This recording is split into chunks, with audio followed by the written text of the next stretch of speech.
comienzo a este acto. Durante todo este mes de octubre vamos a realizar un ciclo combinado de conferencias y películas porque tenemos claro que en España no hay una memoria compartida. Hemos tomado como referencia el libro de Manuel Artime, titulado España en busca de un relato, y que vendrá a darnos la charla el próximo día 7 de noviembre. Hay al menos 3 memorias en pugna que luchan por hacerse con la hegemonía del mundo cultural y emocional. Por un lado está la memoria alimentada por los nacionalismos periféricos que tratan de reducir la historia de España al conflicto España-Cataluña o España-Euskal Herria. Existe la España eterna, que trata de revivir las pasadas glorias y mostrar que la contrarreforma no fue tan mala, ni que la Inquisición fue tan negativa, ni la restauración un régimen oligárquico. Pero existe otra historia, otra memoria, es la identidad de la España republicana, laica, federal, de la España que, abandonada por las democracias europeas por temor a Hitler, de la España que perdió una guerra que era anticipo de la Guerra Mundial. Es la España que volvió a ser abandonada a su suerte dictatorial. Ayer comenzamos el ciclo poniendo la película Mientras dure la guerra, con Unamuno como principal protagonista. Y la película, lógicamente, da mucho juego para el debate. Cuando se proyectó en su día, hubo bastantes conferencias, charlas, debates en la Universidad de Salamanca, en Madrid, en muchos sitios. También se hizo otra película que es de una persona, un director de cine que vive aquí en el Escorial, que se llama Manuel Manchón, sobre la Isla del Viento, que es cuando estuvo Unamuno en Fuerteventura, ¿no? Fuerteventura. Bueno, entonces, para hablar de esta película de Unamuno y de todo lo que puede suscitar después de la charla o el debate que podamos tener, hemos invitado a Antonio Garcés Entermases, que ya todos le conocéis, es doctor en filosofía, politólogo y ensayista. En la página del colectivo, si pincháis en el buscador y ponéis Antonio Garcés Entermases, hay una entrevista muy potente, muy importante, de la revista El Cuaderno, en la que se hace referencia a toda la biografía de Antonio. Así que, sin más preámbulos, pues te cedemos la palabra para hablar de la encrucijada de Unamuno y de la película que vimos ayer. Muy bien, muchas gracias, Félix. Sí, la verdad es que cuando me dijo Félix, fue finales de agosto, algo así, a finales de agosto, las películas, me dijo, le dije la de Amenábar, de varias que me dijo, porque fue una que realmente me impresionó mucho. Tuve además la casualidad, pero también tuve la fortuna de que estaba en Salamanca cuando se hizo el estreno de la película.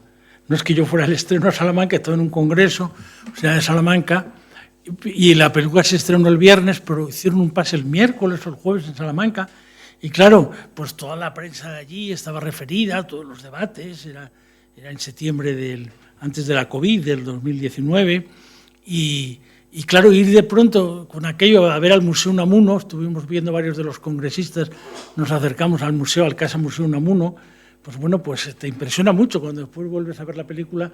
Yo la vi varias veces entonces y la he vuelto a ver ahora en Internet y en YouTube para preparar un poco la exposición. A mí me parece que la película muestra muy bien la encrucijada que vivió Unamuno. Y aunque Félix amablemente al hacer esta cosa de las 3 Españas se ha referido en parte a cosas que yo he escrito sobre eso, de las 3 memorias, de la dificultad de memoria compartida, pues me ha hecho pensar mucho la película, intentar investigar, explorar en personajes que salen en la película para entender un poco la encrucijada que se vivió, que tiene que ver, yo diría, como primera afirmación, con lo que ocurre. Tenemos que tener en cuenta que la película va toda como en un momento del 19 de julio hasta el 12 de octubre, termina ahí, después ya hay todas las cosas posteriores de los historiadores, de los biógrafos, de lo que ocurrió hasta el 31 de diciembre, cuando muere Unamuno, en fin, incluso ha habido teorías de si se produjo más que un fallecimiento, digamos un accidente o directamente un intento de asesinato, etcétera, ¿no?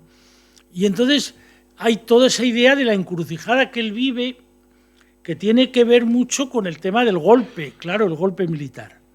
Entonces el golpe militar, el 18 de julio, si recordáis las escenas, los que vierais ayer la película o los que la tengáis reciente, pues toda la imagen de la plaza de Salamanca, cuando de pronto pues aparecen allí los golpistas y aparecen diciendo, bueno, pues las primeras acciones que se hacen, y sobre todo la imagen muy impactante, que es cuando van al ayuntamiento, de tener a los concejales, al alcalde. A mí me recordaba mucho esa escena un poco de esos primeros momentos con los concejales, pues otras películas que hemos visto, con lo que ocurrió en Granada, con lo de Lorca, o lo que ocurrió de las mariposas, la de Fernán Gómez, en aquel pueblo de Galicia. Es decir, que era una de las primeras cosas de los golpistas, siguiendo las instrucciones de Mola, que había que inmediatamente neutralizar, encarcelar, juzgar y, en todo caso, ejecutar a las autoridades del gobierno republicano, autoridades republicanas, fueran municipales o fueran representantes en el Parlamento, lo que fuera. Entonces esa es como la primera imagen que aparece allí como impactante en la película, es decir, lo que ocurre cuando hacen pues, que el militar, que en un momento determinado da cuenta del golpe que se ha dado, del manifiesto que hacen las Fuerzas Armadas en ese momento, las Fuerzas Armadas golpistas, quiero decir. Claro, si recordáis un poco lo que es Salamanca, la plaza tan grande, como ocupa todo el tema de la ciudad, ¿no? Pues en el segundo momento que impacta mucho es las tres personas con las que trata Unamuno y sus dos interlocutores. El pastor protestante, Atilano Coco, y el profesor, alumno suyo, que después tuvo puesto importante en la Universidad de Granada, Salvador Vila. Entonces, claro, ahí está todo el diálogo que tienen entre ellos, cuando salen, cuando pasean, cuando salen de la ciudad, cuando siguen comentando lo que está ocurriendo, etc. Y entonces, bueno, pues un poco el desconcierto de los primeros momentos, que es lo que ha ocurrido, el golpe. Pues el golpe, como sabemos, tiene la característica de que es un golpe que fracasa en el sentido de pensar que fuera un golpe que duraría unas horas y que provocara inmediatamente el colapso de las instituciones republicanas. Como sabemos, pues, esto no es lo que ocurre. Hay zonas de España donde sí el golpe triunfa desde el principio. Pensemos Galicia, por ejemplo, cosa que no quiere decir que después no hubiera también una represión como la que se ve en la película de Fernán Gómez o en otras, pero en otras zonas, por ejemplo, por Madrid, Barcelona, Valencia, Bilbao, las ciudades más importantes, fracasa el golpe. Entonces eso hace que, claro, al fracasar el golpe se va a una dinámica de que, bueno, que las fuerzas que han estado en ese momento, pues necesitan en un momento determinado cosa decisiva, que van a ser las armas para mantener el conflicto, y ahí la película yo creo que muestra muy bien pues todo el conflicto que hay interno dentro de las Fuerzas Armadas, que anda al golpe, los generales que aparecen, Cabanellas como masón, Mola, más vinculado a Cabanellas, el que muere Sanjurjo, que no aparece, pero aparece más en el recuerdo, Franco con los que tiene más cerca, como Millán Astrain, con su hermano Nicolás, que no es militar, y bueno, Quindelán, otros de los generales que hay ahí, hasta llegar a la fórmula que Franco es elegido como generalísimo, como jefe del gobierno del Estado, mientras dure la guerra. No jefe del Estado, jefe del gobierno del Estado mientras dure la guerra. El del Estado, eso, en principio yo será solo jefe del gobierno, el generalísimo, por eso está lo de Cabanellas, no saben ustedes lo que han hecho, este hombre no va a dejar esto va a ser tremendo, etc. Entonces ahí tenemos una primera zona bueno, pues de los que dan el golpe. En Salamanca triunfa, las primeras acciones, que conmocionan como es natural a la ciudad, cuando empieza a haber noticias de que de pronto nada menos que el alcalde de la ciudad ha aparecido en un campo tirado allí, lo acaban de matar, que un lechero lo ha encontrado al borde, cuando de pronto la ya viuda va a pedirle ayuda a Unamuno, a pedirle apoyo a Unamuno, aunque antes le había pedido que intentara interceder para evitar que a su marido le mataran. Bueno, todo ese modelo que se va viviendo allí. Pero claro, ahí aparece en la película un punto muy importante para profundizar en la encrucijada de Unamuno, que es uno de los generales, que es Millán Astráin, que lo hace magníficamente este actor, ¿no? El Edgar Fernández lo hace magníficamente. Entonces la idea de Millán Astráin, la idea de la propaganda, era el que había construido la Legión, y nada más y nada menos que cuando ya tienen el cuartel en Salamanca, después lo irán a Burgos, le nombran nada menos que jefe de propaganda, o sea, es el que tiene que, o sea, que va a mover un poco fue la movilización de las conciencias, de los textos, y ahí es donde efectivamente se produce, vemos esa primera escena, ¿no?, donde los generales llegan allí a Salamanca, llegan a la plaza, Unamuno se acerca porque ya está preocupado, porque la mujer de su gran amigo, el pastor protestante, le dice que no aparece, que la han detenido, que no se sabe lo que ha ocurrido. Entonces él va allí para intentar decir, oiga, que tengo esto. No, hombre, no, ya lo haremos esto, no se preocupe, don Miguel, pero bueno, es el nombre de las letras españolas, Cabanellas y tal. Y Franco, así como más, aparece como más tímido, le dice, mi mujer le tiene una gran admiración, etcétera. Todo ese punto. Pero Millán Astráin, como diría el otro, ni olvida ni perdona, no olvida que uno de los que ha criticado más el papel de la Legión, uno de los que fue más duro con el tema de las actividades de los militares en Marruecos, uno de los que fue más decisivo, más beligerante contra la dictadura de Primo de Rivera, pues era Miguel de Unamuno. Entonces, claro, se confronta, o sea, usted es Unamuno, tal, ¿qué le parece lo que usted dijo de mis legionarios? Usted les llamó robacabezas, o sea, ya el primer encuentro es un encuentro de confrontación. Y es un encuentro de confrontación donde Unamuno sale un poco ya desconcertado, porque ve que no le han hecho caso, nadie toma nota de lo suyo, de lo que ha ocurrido, de que a quién han detenido, etc.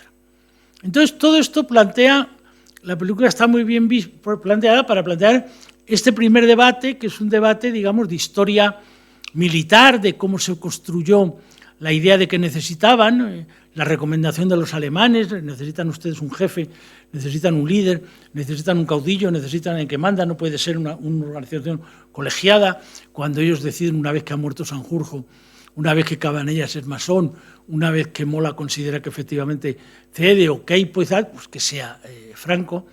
Y entonces ahí aparece el gran problema, que es no solo unificar el poder, porque ahí había carlistas, había monárquicos como Quindelán, había tradicionalistas, había falangistas, todavía las fuerzas que apoyaron el golpe, distintas fuerzas, sino cómo se legitima el golpe. Este es un punto muy importante.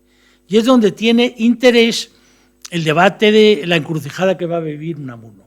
Porque efectivamente, si recordamos bien la película, Franco aparece como personaje taciturno, reflexivo, que de pronto empieza a darle vueltas, que le dice, no estamos acertando, Nicolás, no estamos analizando al hermano, pero ¿por qué no estamos acertando? Esto no conduce a nada, si esto al final es un triunfo rápido, al final vamos a volver otra vez a las andadas, aquí hay que hacer una operación de mayor densidad, de mayor sentido, empieza a hablar en voz alta, el otro lo va escuchando, y entonces es donde aparece su mujer y su hija, que como conocemos por otras películas, Dragón Rapiz y tal, él las había enviado fuera de España con el apoyo de Juan March, Franco, aparecen allí, y entonces él empieza a darle vueltas, ¿qué elemento sería decisivo para legitimar el golpe y legitimar la tarea que hay que hacer?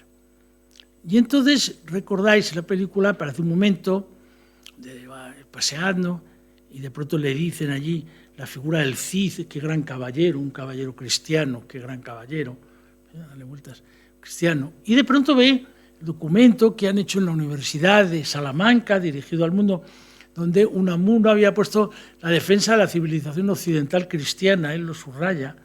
Entonces empieza a darle vueltas en qué medida el punto decisivo va a ser este, es decir, la idea de la defensa de la civilización occidental cristiana en relación al peligro del bolchevismo, de una república vinculada al bolchevismo. Esta es un poco la tesis que empieza a dar. No era una tesis que prendiera fácilmente, por eso tiene interés no solo la película, sino lo que se ha ido publicando. No era fácil que prendiera porque, claro, el apoyo decisivo que en la película aparece ahí, que es el de Hitler, de los alemanes, porque también está lo de los italianos, pero ahí aparece menos, son sobre todo los alemanes, cuando de pronto se dan cuenta que la marinería se ha rebelado en contra, que no dominan eso, que no pueden trasladar los barcos.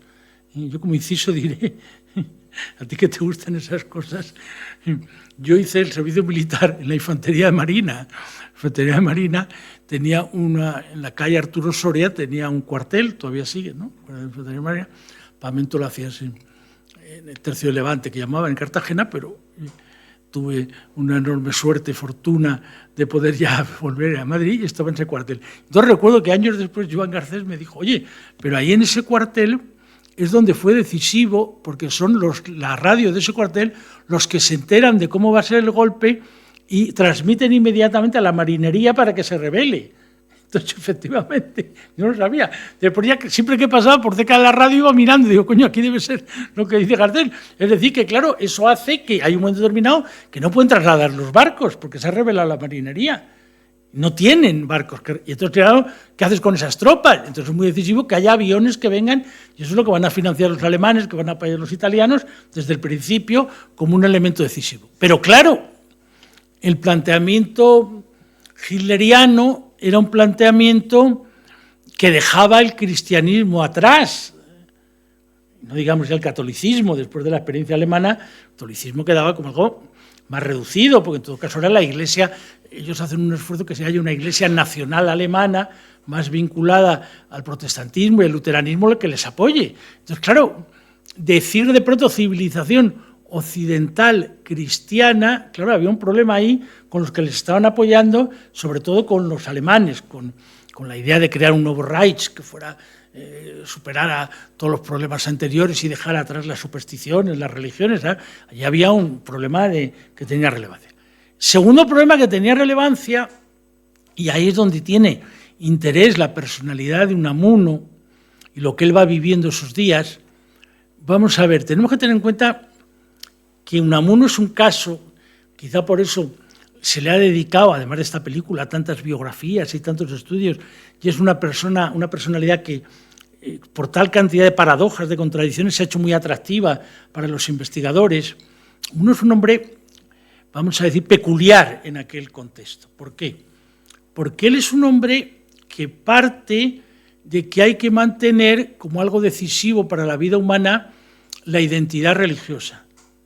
La identidad, en este caso, dentro de lo que es la cultura, la cristiana, que es la religión que él. Pero no la católica. Aquí está el problema de la amistad con el pastor protestante. Es decir, tener en cuenta que estamos en Salamanca. En Salamanca es la circunscripción por lo que ha sido diputado nada menos que el líder de la España católica accidentalista, o que estaba dispuesta a jugar en el mundo parlamentario, que era José María Gil Robles, que era hijo del catedrático de Derecho Político anterior, Enrique Gil Robles, que había sido el gran enemigo antagonista de Unamuno. Nada más llegar a Unamuno a Salamanca, pues Unamuno empieza a escribir muchos artículos, etc. Y entonces consideran que es una cosa intolerable que él, Unamuno, no se vincule a esas fuerzas de la tradición que para ellos están representados por la España católica, como la España auténtica, la España eterna, la España tradicional, el nervio del carácter español. Pero por otro lado tampoco le pueden acusar de que Unamuno sea un positivista, un materialista, un cientificista, un darwinista, porque en Unamuno hay eso que ha llamado el profesor Cerezo con gran agudeza el mal del fin de siglo, pues ahí la tensión continua entre religión y razón, dónde puede llegar la razón, dónde puede llegar la religión. La razón no puede ser solo ciencia, que es el progreso, pero él no responde a eso diciendo, hombre, pues esta respuesta la tenemos. O sea, la idea del tradicionalismo católico, de Menéndez Pelayo, de Donoso Cortés antes, o de Ramiro de Maeztu después, pues era clara. Hay una auténtica fe, que era la fe católica. Esto se ha venido abajo por la Reforma Protestante. La Reforma Protestante es la que ha provocado al final la reforma política, la libertad de religión, la libertad política, las revoluciones liberales. En fin, el liberalismo es al final el último causante de los procesos revolucionarios que han provocado desde la Revolución Francesa para acá los males de Europa y ahora los males de España. O sea, para ellos, en esa interpretación que ellos hacen, el bolchevismo es simplemente la consecuencia de un proceso previo que viene desde la Reforma Protestante. Entonces, por ejemplo, hay un libro de uno de los que habla ahí, que es una pena que en la película Amenábar no le haya sacado más jugo, porque en la película Amenábar, claro, ha ido a dos personajes que son dos grandes actores además, pues lo hacen muy bien los dos, el que hace de Unamuno y el otro, el que hace de Miana Strain, y era lo que le daba a él fuerza para la polarización. Pero lo que tuvo una enorme importancia en el acto no eran solo estos dos, sino el que había intervenido antes, que era José María Pemán. Entonces, José María Pemán es una figura muy importante en los monárquicos católicos, en Nación Española. Es una figura, digamos, conectada pues, con lo que es Saint Rodríguez, en lo que había sido en parte Maeztu, lo que había sido parte Vegas La Tapieta, en fin, todo este mundo. Y él tiene, que por cierto se puede bajar por internet en PDF gratis, tiene una historia sencilla de España, llama él, una historia, donde hace un poco el resumen, y el libro ya tuvo varias ediciones en los años 40, tuvo una última edición en el 50 y ahora lo han vuelto a reeditar con un prólogo de este historiador franquista de Luis Suárez, donde aparece esta idea, digamos, expresada para un público amplio.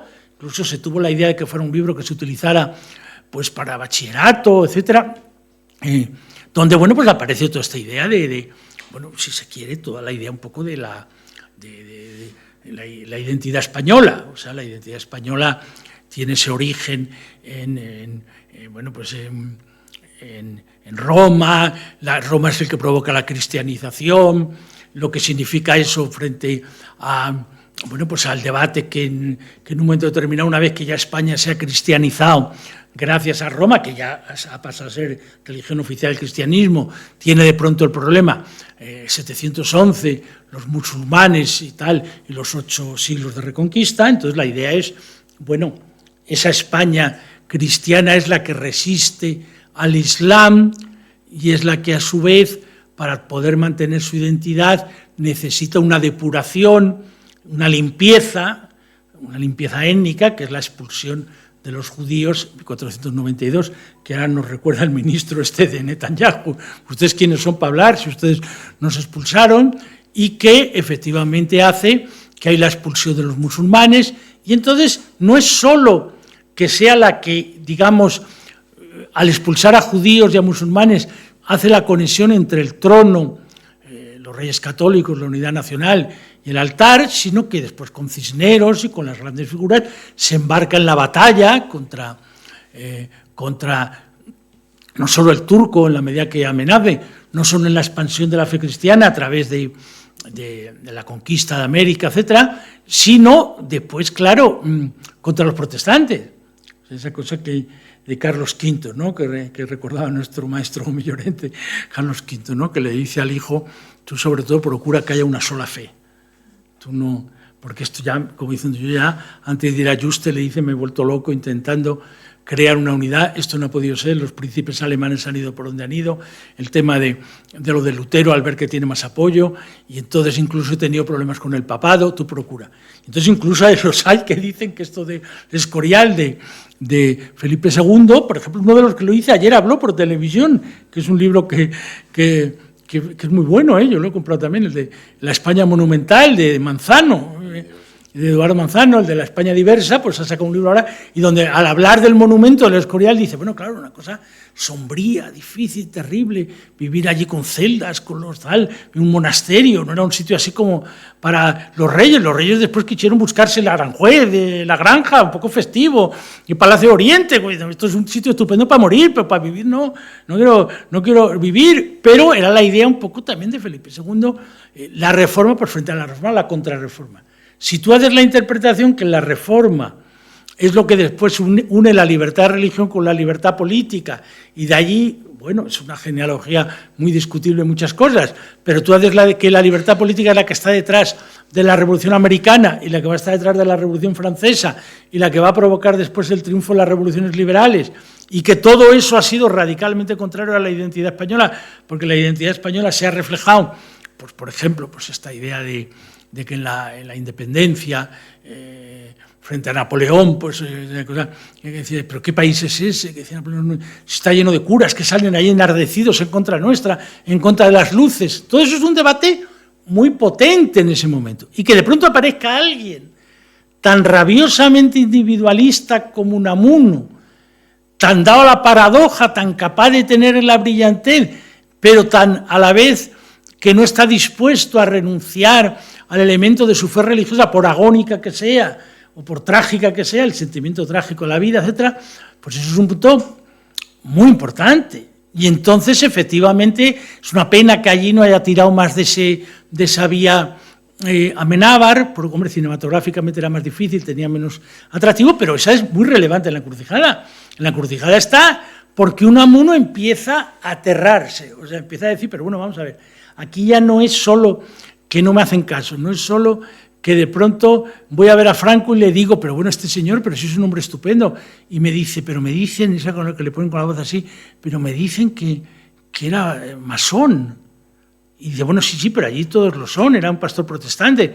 Entonces le dice Franco, un mal español.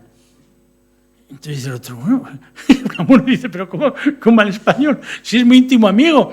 El otro le dice Millán Astray, pero no ha ido usted a la misa, no lo he visto en la misa. Y dice, pero ¿qué misa? Entonces, claro, todo empieza a complicarse de tal manera que le empieza a decir, bueno, pero vamos a ver, aun en el supuesto de que yo esté en contra de la perspectiva republicana, aun en el supuesto de que yo haya dado las famosas 5.000 pesetas, ¿por esto dónde va a ir? ¿A dónde va a conducir esa situación? Entonces tenemos que ver también, la película refleja muy bien el tremendo momento que él vive, o sea, él vive un momento de gente que le está pidiendo que le ayude.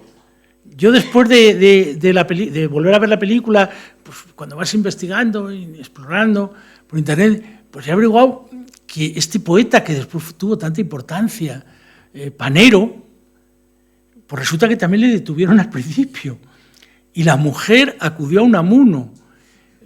No la mujer, la madre acudió a Unamuno, se casó después con Felicidad Blanc, aquella película del desencanto y tal. Y la madre fue asustadísima que había tenido a su hijo, porque decían que había tenido amistad con no sé quién, con Cernuda, con no sé cuánto, con los poetas de la generación 36 y tal. Entonces Unamuno le dijo, yo le recomiendo, si usted ha sido familiar, que vaya a ver a la mujer de Franco y tal, y allí sí lograron que saliera. Después fue un poeta importante, con Rosales y con Vivanco y con Ridruejo de los franquistas. Pero quiero decir, eran esos momentos donde no sabías, si no tenías un aval, tu vida podía durar nada, porque se mataba, se sacaba de la cárcel discriminadamente, ¿no? Y entonces, en esa perspectiva, no es solo que él viera eso, sino que la propia familia, yo creo que en eso la película está muy bien puesta, le va recriminando, sobre todo una de las hijas. Pero no entiendo nada. Pero después de que nos abandonaste, porque es que hay que ver lo que tuvo que ser para este hombre, los años que él tuvo, estuvo exiliado, o sea que este hombre se va a Fuerteventura, de ahí lo sacan, lo llevan a París, pero estuvo años ahí en París, o sea, volvió. Unamuno vuelve en olor de multitud. Unamuno cuando vuelve es un entusiasmo el que hay, porque es el que realmente ha confrontado con Primo de Rivera. Entonces, claro, aquello de Indalecio Prieto, déjese de zarandajas, don Miguel, ¿con el rey o contra el rey? Estaba hablando. Pero claro, era recibido en Eibar, era recibido en el Ateneo de Madrid, las conferencias, todo aquello era el 1 de mayo del 31, cuando se le ve a él allí andando, allí con Laro Caballero, con Prieto, con el alcalde de Madrid. O sea, él es un hombre, una figura en ese momento emblemática de toda esa perspectiva. Ya es verdad que en las Cortes republicanas él ya va teniendo más años, pero claro, él había sido siempre el gran antagonista, el que había denunciado el tema de la alianza del trono y del altar. Entonces, el choque con Alfonso XIII. Entonces, claro, de pronto dice, bueno, pero esto exactamente dónde va. O sea, volver la monarquía. Dice, pero la monarquía, vamos a volver a la monarquía. No lo ve. Los militares, si él tenía esa vivencia, los militares de lo que había ocurrido con Primo de Rivera, ¿no? De pronto decía, bueno, los carlistas, pero los carlistas es aquello de aquella novela suya sobre guerra y paz y el tema de Bilbao y el recuerdo que tenía. O sea, habían recuerdos que no había manera de cuadrar, y claro, eso es lo que el discípulo joven le hace ver, pero vamos a ver, don Miguel, que no, que usted no quiere verlo, que es que usted es una contradicción pura, que usted ha sido vasquista y españolista, socialista y marxista y de pronto anarquista e individualista, que usted ha sido no sé cuántas. Bueno, bien, y ha sido las cosas que ha sido cada uno, las paradojas que uno tiene, y ustedes qué, y bueno, ya se enfada, pero bueno, entonces claro, él de pronto va viendo que claro, que sus interlocutores desaparecen porque los matan cuando va a estar allí, cuando pregunta, pero dice, sí, parece que ha habido esa cosa que ejecutarle y tal, a El Salvador. La noticia de lo de Lorca. O sea, todo va generando una situación donde la hija le dice, bueno, pero parece que no digas nada, parece. Y entonces es cuando se produce el acto famoso acto del 12 de octubre. Bueno, como sabéis, hay muchas dudas, ha sido siempre una... Porque, claro, la prensa franquista no dijo nada del acto.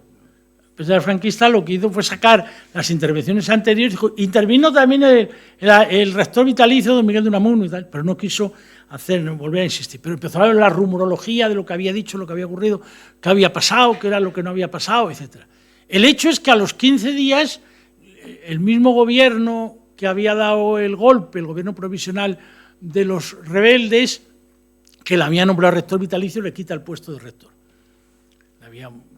Entonces, digamos, en ese punto está la doble destitución. Fue destituido por el gobierno legítimo de la República por apoyar en agosto, fue restituido por el gobierno de los golpistas, fue de nuevo destituido por el gobierno de los golpistas.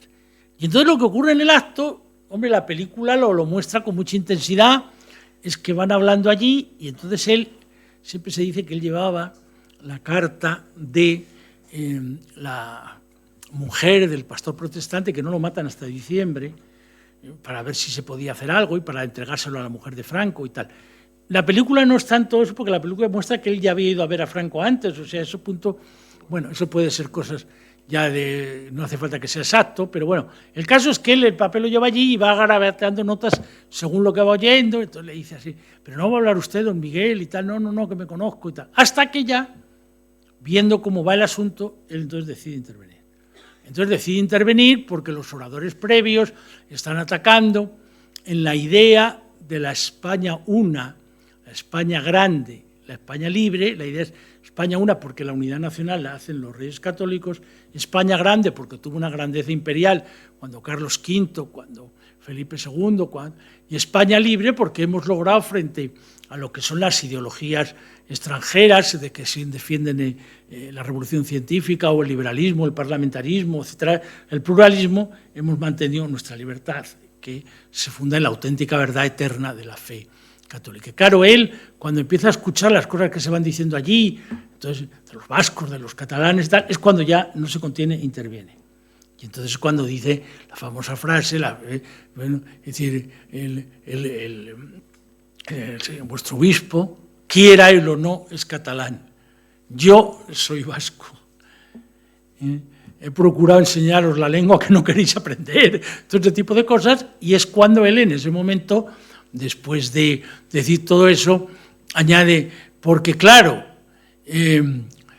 hay un momento en donde no se trata solo de vencer, hay que convencer, hay que persuadir, y no podréis persuadir si tenéis la misma, y es cuando él va diciendo la idea de que en el fondo es una guerra que no es civil, es incivil, porque hay dos totalitarismos que están combatiendo. Y es cuando se le nota la imagen de la cámara, la cara que pone el obispo, porque el obispo, Blay Daniel, acababa de escribir un artículo o una pastoral, o como sea, que fue preludio de lo que después fue la declaración conjunta del episcopado español sobre la cruzada, donde hablaba de las dos ciudades, cogía lo de San Agustín, de las dos ciudades, para mostrar que había una ciudad pecaminosa y una ciudad que era la ciudad de la fe, la ciudad de la redención.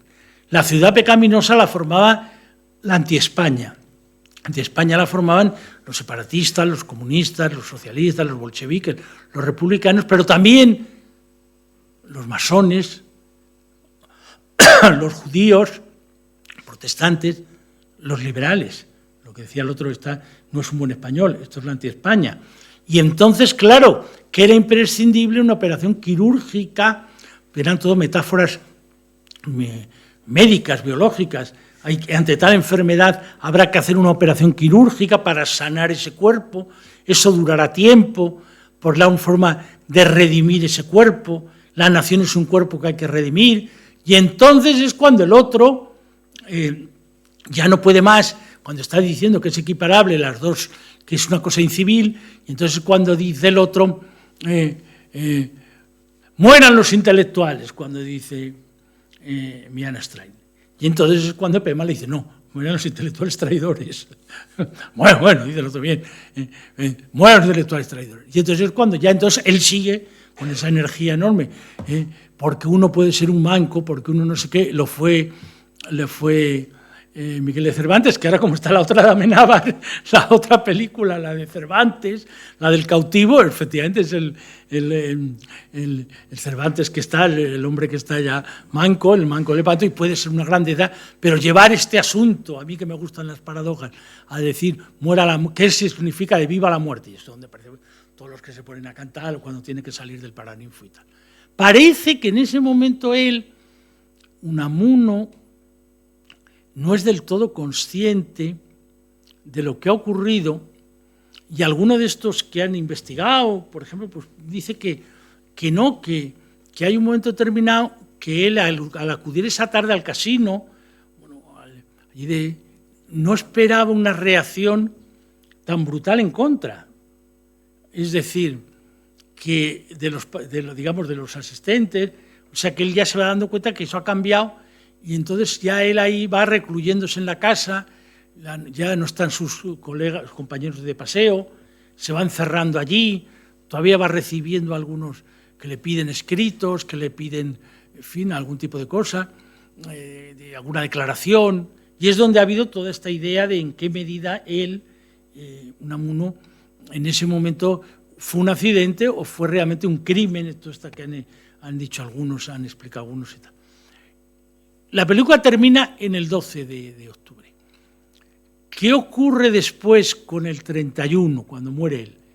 Bueno, cuando muere es un impacto de tal calibre que una de las reacciones más impresionantes es la de Ortega, la de José Ortega, que está en París, no escribe en la prensa española, solo escribe en el periódico argentino, en La Nación. Dice, me dicen que ha muerto Miguel de Unamuno. Hay un artículo magnífico, precioso, donde dice, Miguel de Unamuno ha muerto, yo comprendo que para ustedes esto es una frase, dice él, ha muerto del mal de España. Solo, dice Ortega, los que al seguir vivos tenemos la vergüenza de seguir vivos, podamos hacernos una idea de lo que esto significa. Es decir, ahí hay un punto de un dramatismo tremendo, de decir, bueno, dice un artículo, ya está solo Unamuno con su gran compañera la muerte, etc. Bueno, pues había sido la tensión admirativa y a la vez de pelea continua que había habido entre los dos, porque Ortega era claramente agnóstico y Ortega consideraba que esta obsesión de Unamuno por la religión no conducía a nada bueno para lo que necesitaba España, era mucho más europeísta que Unamuno, no estaba, o sea, era otro modelo, ¿no? Pero el modelo de Unamuno hace que, claro, eso de pronto empieza como ese tipo de rumores, lo que se va significando, va habiendo entonces algunas posiciones en la prensa republicana, en la prensa del exilio, de en qué medida se ha producido esa refutación.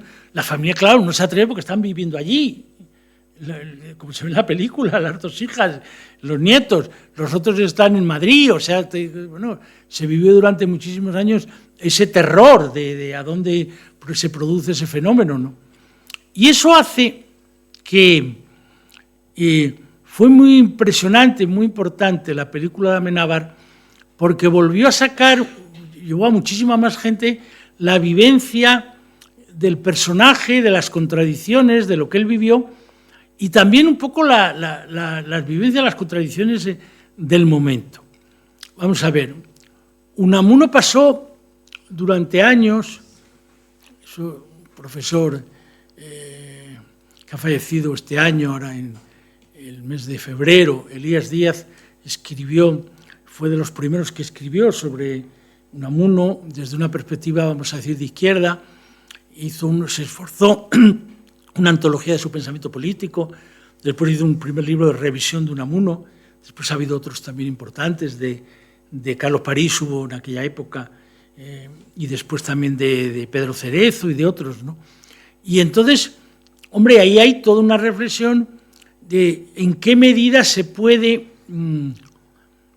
despejar esa incógnita que aparece cuando Salvador Vila le dice, pero vamos a ver, don Miguel, si es que ni siquiera usted se entiende, no se sabe lo que usted quiere, usted es vasquista y españolista, marxista y anarquista, usted no sé qué, tal cual. Entonces, vamos a ver, Elías, que se dedicó mucho tiempo a esto, le hizo la revuelta, que el libro del año 68, Preludio, él sobre todo insistía en el tema, que termino con esto antes de empezar el debate, las preguntas, que imagino que como la película está reciente dará para bastante debate, el liberalismo de Unamuno, ¿no?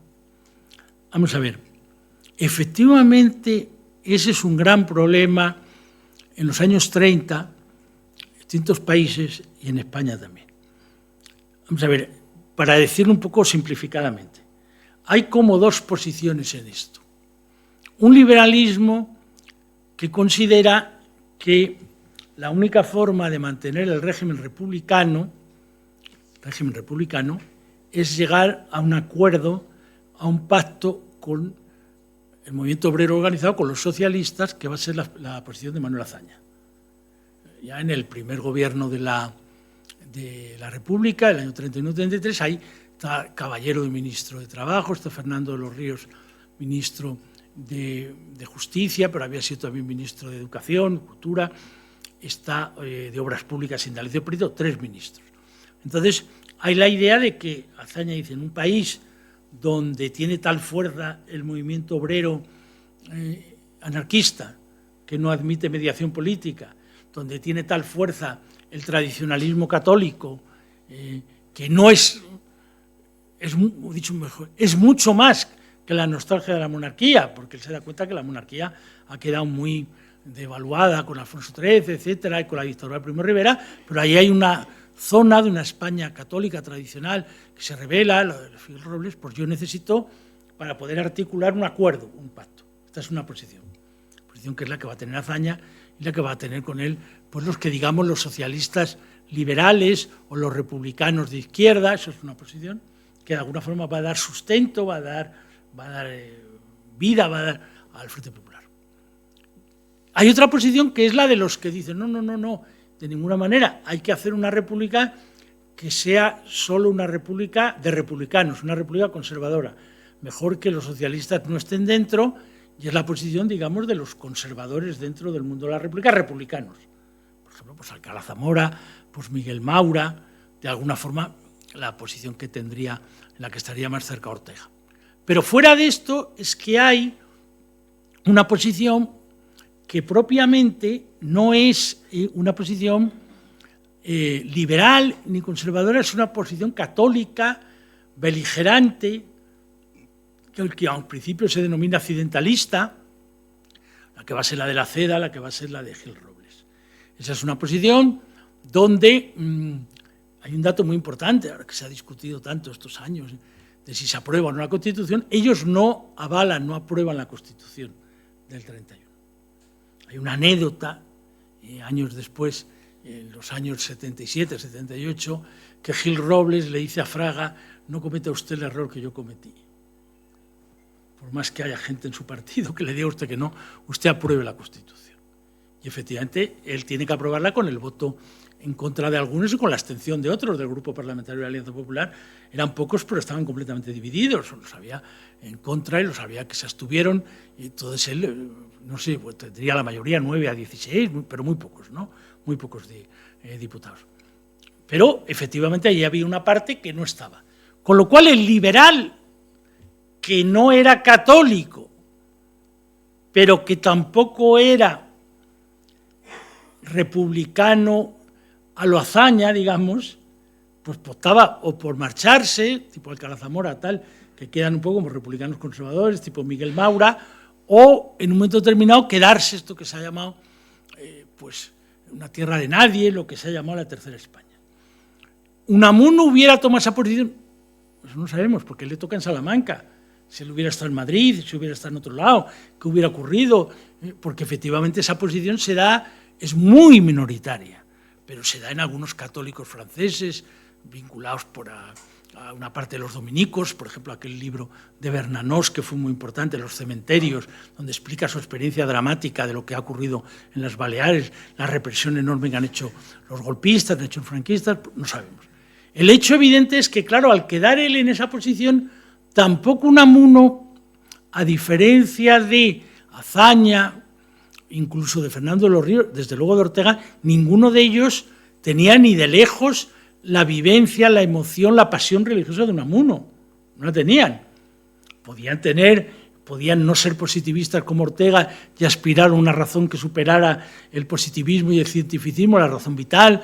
Podrían tener una posición a lo sumo de respeto, de simpatía por las distintas religiones a los Giner de los Ríos, como Fernando de los Ríos. Podían tener el recuerdo de aquí, de los Jardín de los Frailes, de Azaña, de lo que había sido su pasado, pero no vivían la agonía, el entusiasmo, o sea, esta cosa que vivía Unamuno con esa intensidad.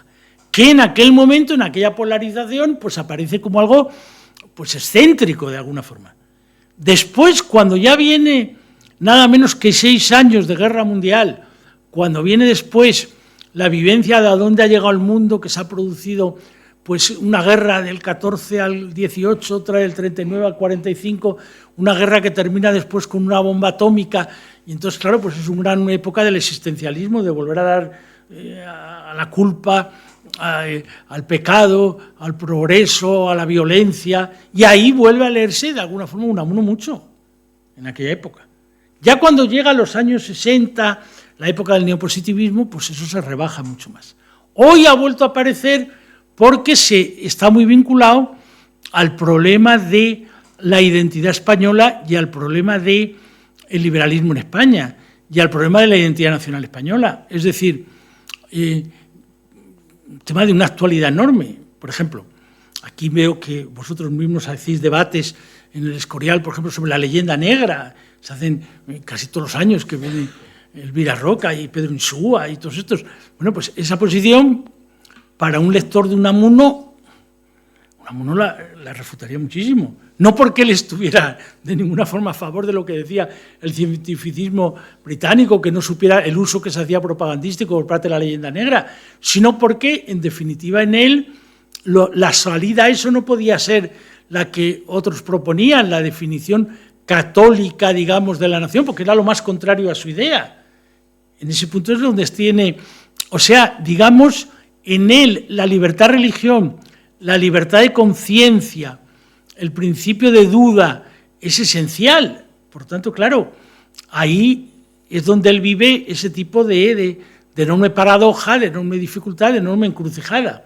Es una encrucijada que sigue, bueno, es una encrucijada que vuelve a aparecer en los momentos de crisis, cuando se tiende a la idea de que hay unos caracteres nacionales muy definidos que homogeneizan a las poblaciones más allá de su voluntad.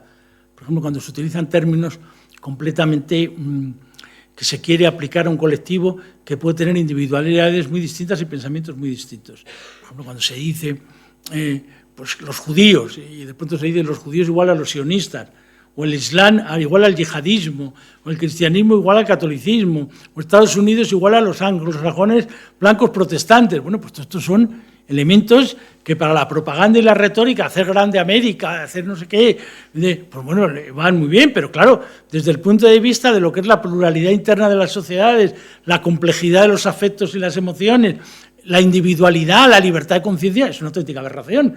Y ahí es donde siempre me parece a mí que es enormemente actual, volver a leer a Unamuno y sobre todo volver a intentar no solo volver a leerle, sino volver a leerle con todos los datos que tenemos de la biografía, de las encrucijadas que él vivió y de las dificultades con las que se encontró. Y es donde yo creo, termino con esto, que está el mayor mérito de la película de Amenábar, haber mostrado que la dureza, la vivencia, la dificultad de un hombre que se encuentra pues, abocado a tener que tomar una posición, se encuentra de prueba abocado a tener que rectificar, se encuentra que sus mejores amigos desaparecen o son asesinados, se encuentra que sus hijos están en Madrid, se encuentra que todo por aquello por lo que él ha luchado pues está viniendo abajo o está desapareciendo. Bueno, pues empezamos el debate. Muchas gracias.